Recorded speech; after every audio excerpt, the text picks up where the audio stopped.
But it was a job that we thought was going to move on, and everybody was happy that they was working because they was working with nuclear fuel and working for the government. And after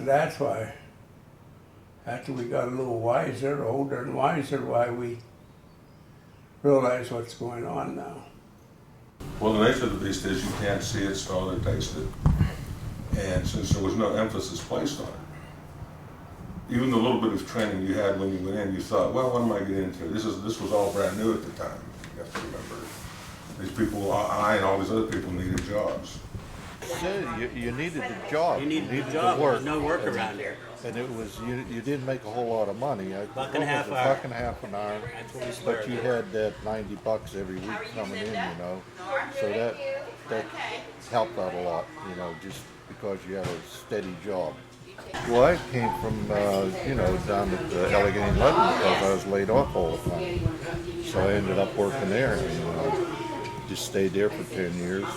Then they were going to sell out, and they told us if we could get another job, they hated to see us go, but they didn't have a buyer yet. That was in '71, so that's when I went to the coal mine. Ended up in there for 23 years.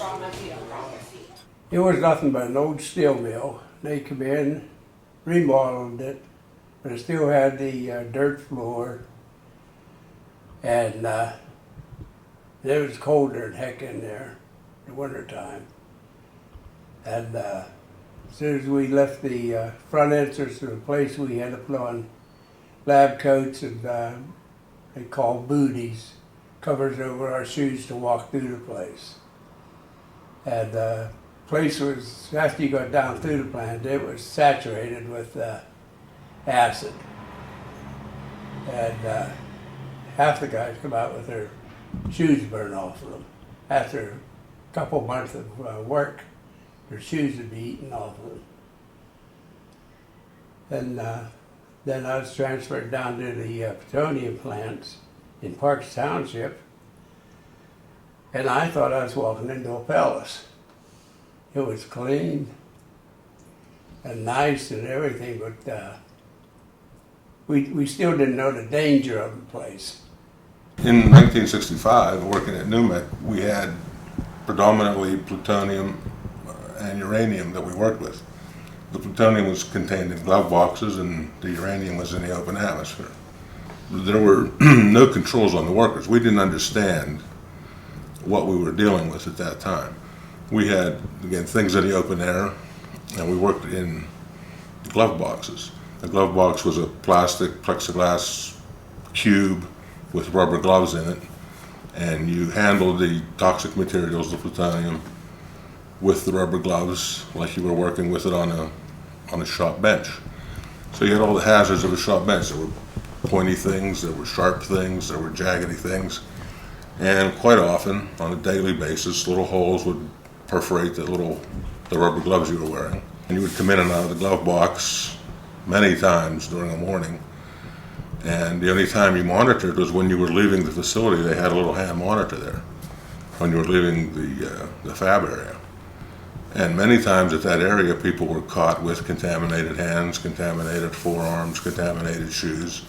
Then they were sent to the decon. But that entire morning when you were working with that contamination. Well, I was working low enrichment with Mutt Depshield, called Mutt, and he would smoke, and he'd lay it right on the dust was yellow like. He's dead too.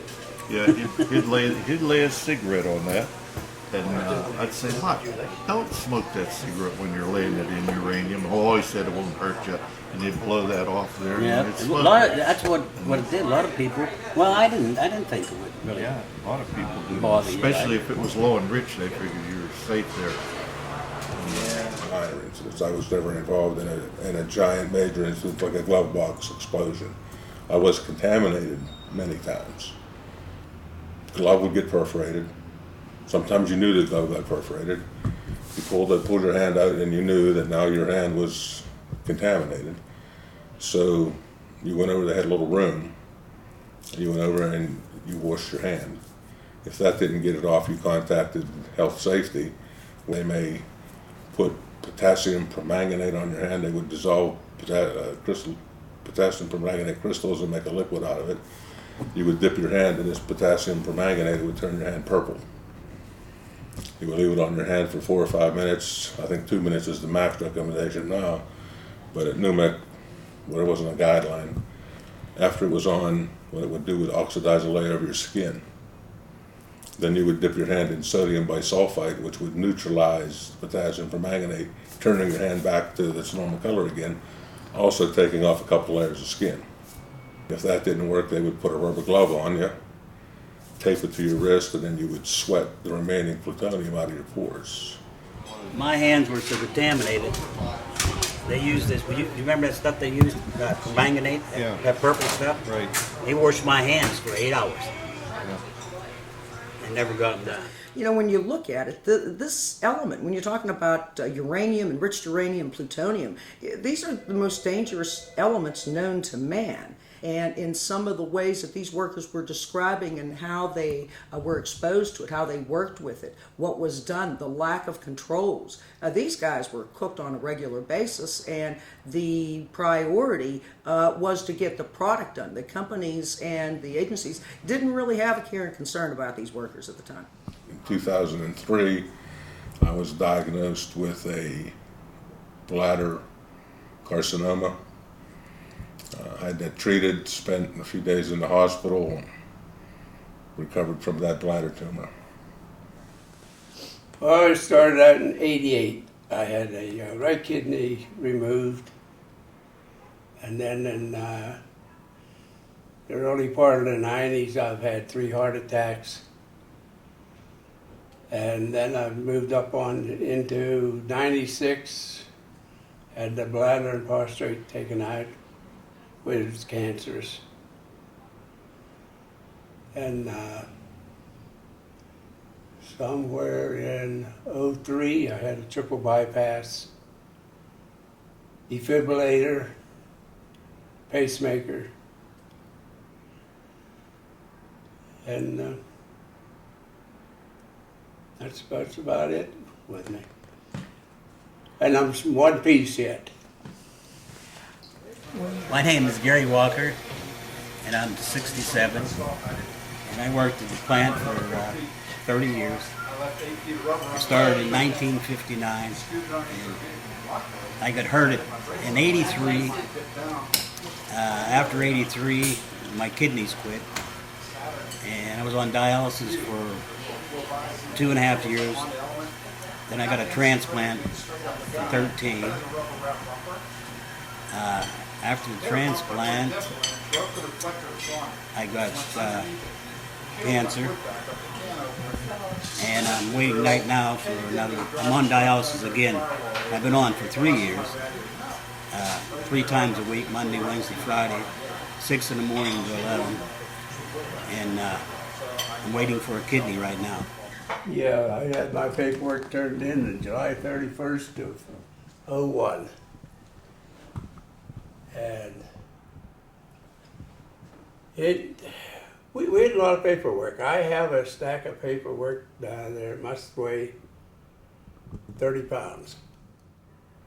A lot of it, I've spent my own money to, well, all of us, we spent our own money to pick up our medical forms from the hospitals and doctors. They charged us $1 a sheet to have things made up. And we've been getting phone calls back and forth, and the NIOSH would send me updated programs of what's going on. We made many phone calls, and they just kept passing the buck too. The company and the government was forgetting about these workers, clearly. When I testified in Chicago, I clearly said that while the company pulled the trigger, the government drove the getaway car here. And you had workers that had been working for 15, 20, 25 years, and the company was acknowledging they didn't have any record of these workers. And, you know, this is really sad.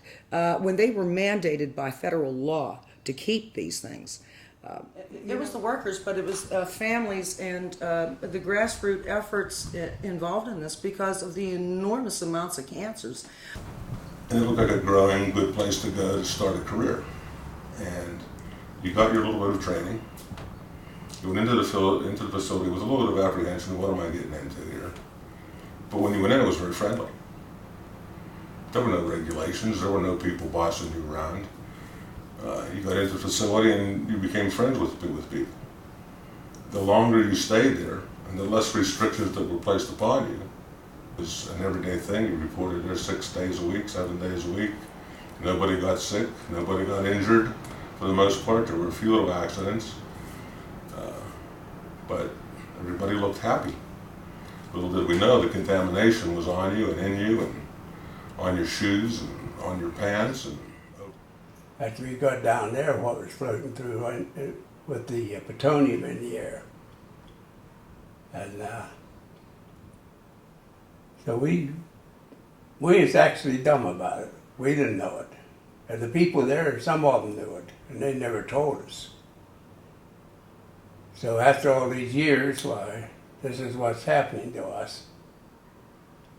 Now the place is all tore down, and here we are trying to move on.